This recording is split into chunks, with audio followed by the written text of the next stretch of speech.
Salut et bienvenue, vous êtes sur Esprit du Monde TV, la chaîne qui décrypte l'actualité sans filtre. Pour ne rien manquer des enjeux qui façonnent notre monde, abonnez-vous dès maintenant.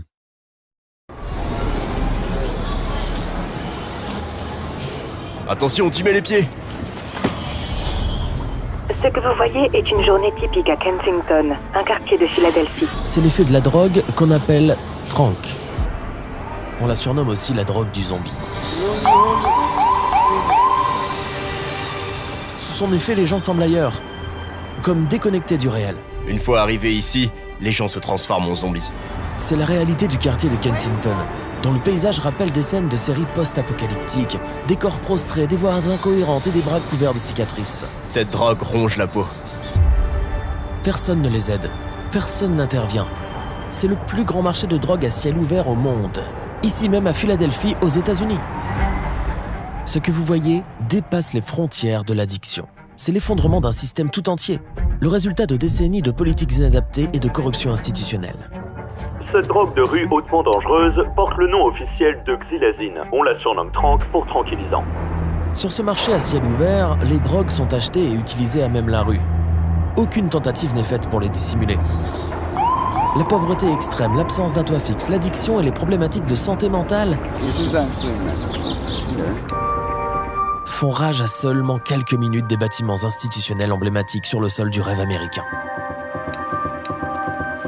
Dans cette banlieue nord de l'une des plus grandes villes d'Amérique.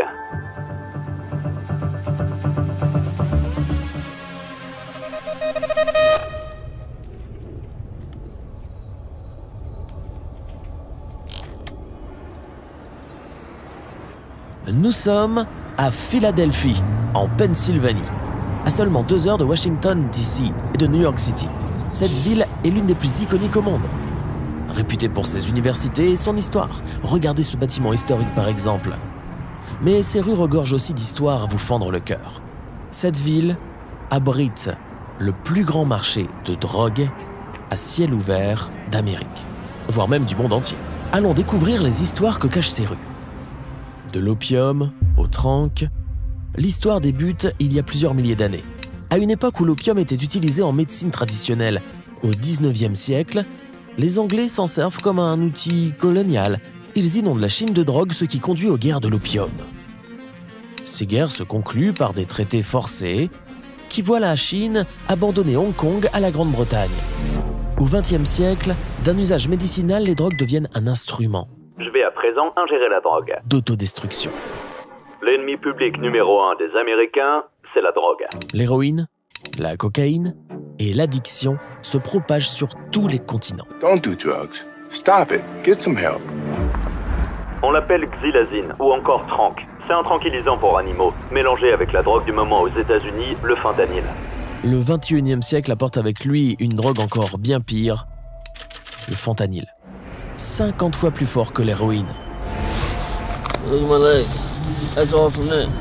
Ces cicatrices sont dues aux injonctions. Cette drogue vous ronge la peau. Once you get it in there, you just get to work, baby. You fucking- Une drogue fabriquée à partir de composants chimiques chinois, transformée en drogue mortelle par les cartels mexicains et distribuée aux USA. Tommy Land. Elle n'est pas chère, agit vite et tue en grand nombre.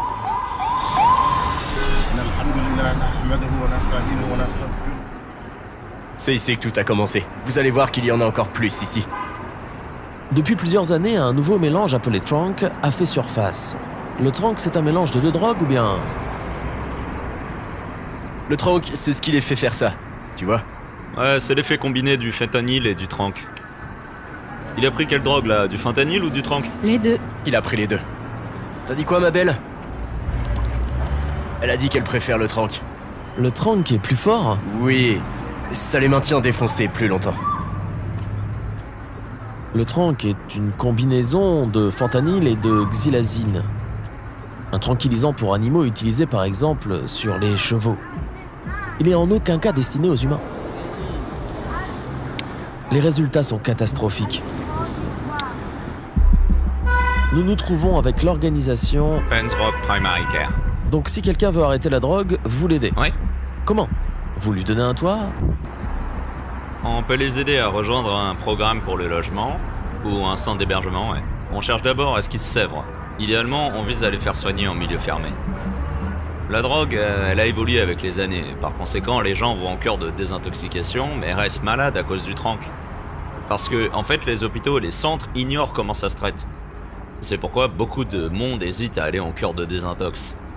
Pour ceux qui ne connaissent ni le fentanyl ni le trank, qu'est-ce qui les distingue? Le fentanyl, c'est un opiacé. C'est comme l'héroïne, mais bien plus fort. Et moins cher? Ouais, bien moins cher. Car fabriqué par des humains. Exactement. Cette drogue est conçue pour avoir cet effet. Exactement. Vous voyez là-bas? Cet effet-là. Ce qu'on voit là, c'est l'effet de quelle drogue? Du trank, sans hésiter. Le trank est mélangé? Avec du fentanyl, ouais. Les gens viennent de partout jusqu'ici pour acheter leur drogue. On leur fait payer plus. Une fois accro, ils se disent autant aller jusqu'à Kensington, ça me reviendra moins cher. Puis ils sont coincés ici. Ils restent ici indéfiniment. Cet homme souffre d'addiction à la drogue. Quelle est votre drogue de choix? Héroïne et fentanyl.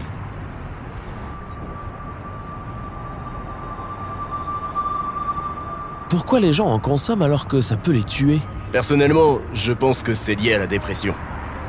Les gens veulent échapper à leur réalité, les traumatismes auxquels ils sont confrontés, ici, en Amérique. L'Amérique a un problème de santé mentale auquel elle refuse de faire face. Elle ne le traite pas. Peut-être que ces personnes ont été violées ou battues étant enfants. Leur mère se droguait, leur père était absent, donc ils se sont tournés vers la drogue. Toi, tu mettrais un revolver sur ta tempe et appuierais sur la détente? T'as mon fric, mec! En 2023, Philadelphie a enregistré 1400 décès liés à la drogue. C'est une guerre à laquelle l'Amérique fait face. Tous ces morts sont dus à la drogue. Les gens viennent de partout, car ce marché à ciel ouvert existe. Et qu'on peut y acheter les drogues les plus puissantes au monde. Puissantes, mais aussi mortelles. Voilà, c'est Kensington. J'ignore comment ils font pour vivre. À mon avis, même les commerces vont bientôt fermer. Apparemment, les logements sont très peu chers, car personne veut habiter ici. Même si la police est présente la nuit, c'est terrifiant de vivre ici.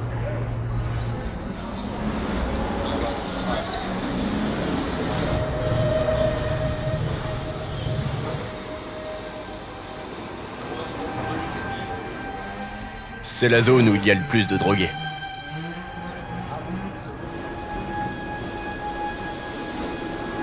La police est là en permanence. Sans arrêt. Leur boulot, c'est de surveiller le quartier et de limiter la violence. Mais il y en a quand même. Oui, il y en a car le quartier est saturé. Il y a trop de monde ici. Je dirais que pour chaque flic, on compte environ 30 personnes. Là, tu vas voir beaucoup de gens drogués. C'est ici que les gens viennent acheter leur drogue, en général. Ils viennent d'endroits différents? C'est ça. Ils viennent de partout.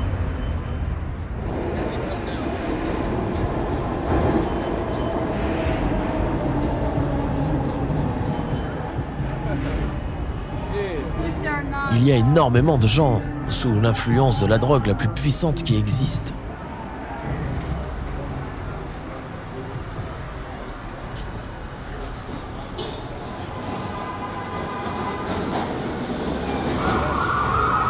On y est. On est à Zombieland. Pourquoi l'appelle-t-on comme ça? Parce que la consommation constante de drogue détruit à tel point ces gens qu'ils marchent tout courbés. Imaginez la puissance de ces drogues et les ravages qu'elles ont fait dans cette communauté. Qu'est-ce qui lui arrive? Tu vas bien, ma puce? Ça va? T'as besoin d'aide? Tu te sens bien? Ouais, elle va bien. Eux aussi.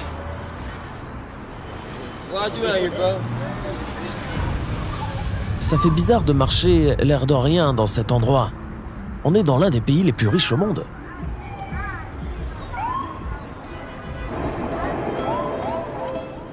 C'est une sorte de piège. Les gens atterrissent ici... Et ne repartent plus. Je connais des gens de quand j'avais... Aujourd'hui, j'ai 33 ans. Quand j'avais 19 ans, ceux qui étudiaient à l'université venaient ici. Pour essayer? Oui, et ils repartaient plus. Plus tard, tu voyais leur famille avec des affiches, personne disparue. Alors qu'ils étaient ici. C'est une chose normale. Les gens viennent ici et disparaissent. C'est la routine. Des personnes que l'addiction a enlevées à leurs proches. Leur famille ignore où elles sont. Vu pour la dernière fois le 29 mars. C'est la dernière fois qu'on a vu cet homme. De cette année? Oui, cette année.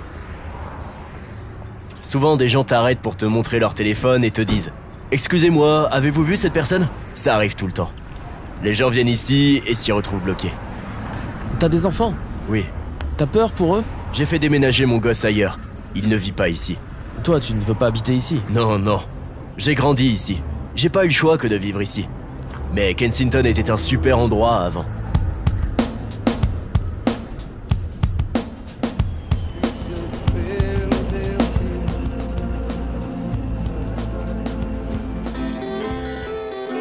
Tu penses que les États-Unis devraient interdire toutes les drogues? Oui, absolument. La drogue détruit des familles.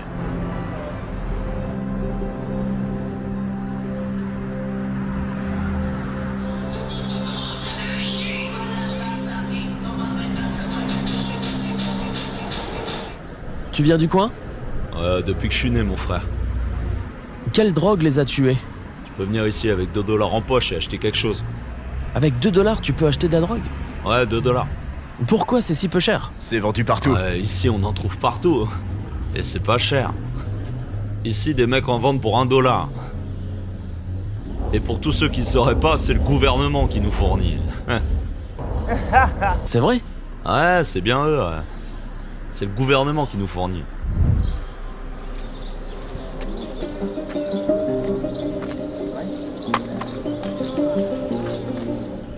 Au milieu des seringues usagées et des corps prostrés, il y a les histoires de milliers d'âmes oubliées. Je m'appelle John, je prends de l'héro depuis 18 ans environ. Et depuis environ 3 ans, quand je me pique, ça me laisse des plaies horribles sur les jambes. C'est un truc de dingue, je devrais être à l'hôpital et ils ont essayé de m'hospitaliser 15 fois mais ils ont pas pu m'aider. Mes jambes attirent les mouches et elles sentent l'infection à travers les bandages et même à travers mon jean. Les plaies que vous voyez ici sont signes de nécrose. C'est la mort des tissus causée par l'utilisation de trank. Mec, tu dois aller à l'hôpital. Je sais, c'est ce que je disais, j'ai essayé 15 fois de rester à l'hosto, mais ils n'arrivent pas à me faire arrêter de vomir. J'ai plus ou moins abandonné l'idée de recevoir de l'aide et j'ai réalisé que ce truc allait me tuer, c'est comme ça, j'ai accepté. C'est quoi le problème si ce n'est pas le fentanyl alors? Non, c'est la xylazine ou la médétomidine. C'est le nouvel élément chimique qu'ils utilisent et dans tout ça, il y a du trank. Dans certains cas, ces plaies dues aux injections dégénèrent et se transforment en gangrène, une dangereuse infection menant à la décomposition des tissus et se soldant souvent par une amputation. Tu vas faire quoi maintenant? Je vais m'injecter ça. Pour de vrai? Ouais. T'es pas obligé de faire ça. Je sais que je suis pas obligé, mais si je le fais pas, je vais me mettre à vomir. Et avoir toutes sortes de symptômes chaque 2 ou 3 heures. Je pense que tu ne devrais pas faire ça. Ce serait la chose intelligente à faire, mais j'arrive pas à supporter le manque. Alors, tu ne peux pas arrêter. Je sais pas si c'était le fentanyl ou la méthadone. Ça, c'était facile à arrêter. Ce truc-là, non. J'en suis arrivé au constat que ce truc allait me tuer et j'ai fait la paix avec ça. C'est comme si tu t'étais rendu, on dirait. Ouais, c'est un peu ça. Où est ta famille? J'ai pas de famille. Tu as quel âge? Je vais faire 34 ans la semaine prochaine. 34 ans? Tu ne peux pas demander de l'aide au gouvernement? Qu'est-ce qu'ils peuvent faire pour moi? La dernière fois que j'étais à l'hôpital, ils m'ont dit de foutre le camp. Ils m'ont traité de junkie de merde. Ils m'ont attrapé par le cou et m'ont traîné hors de l'hôpital. Et ils ne nous considèrent pas comme des êtres humains.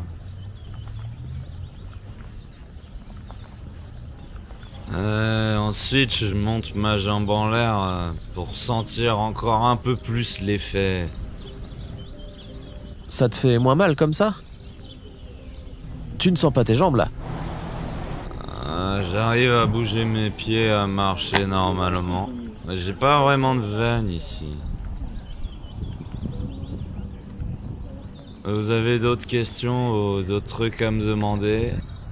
C'est vraiment dur, mec. Je suis vraiment choqué par ce que j'ai vu. Je ne pensais jamais rien voir de tel. Cet homme est complètement désensibilisé, inconscient. Vous avez vu ses jambes? Personne ne peut l'aider. Ni les hôpitaux, ni la police, ni aucune association. Il va perdre sa jambe. Il peut mourir à tout moment. Il s'est complètement rendu à cette réalité. Il n'a pas de famille. Il est tombé dans le piège de la drogue. Une fois que vous êtes pris, pas de sortie. C'est pourquoi il faut toujours rester proche de Dieu et proche de sa famille.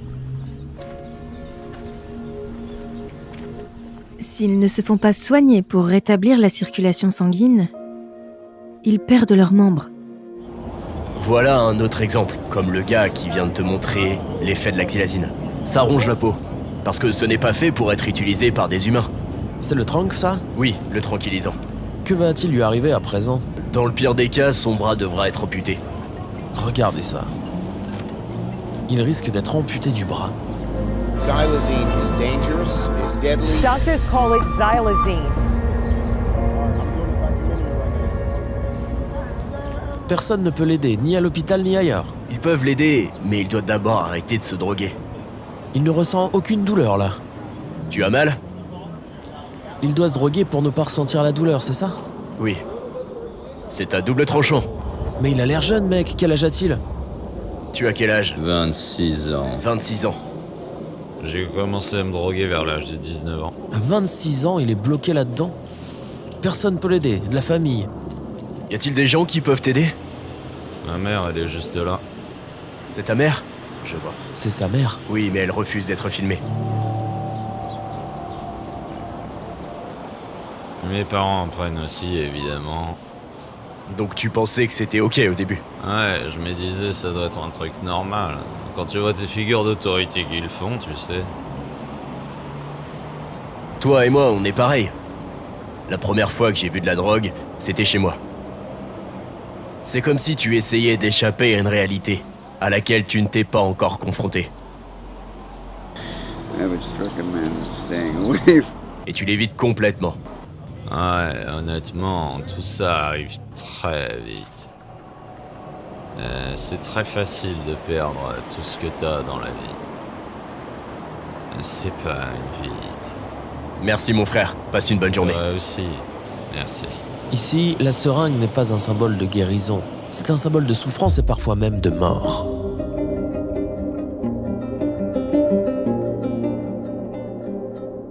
Abonnez-vous à la chaîne et rendez-vous au prochain épisode sur le Canada.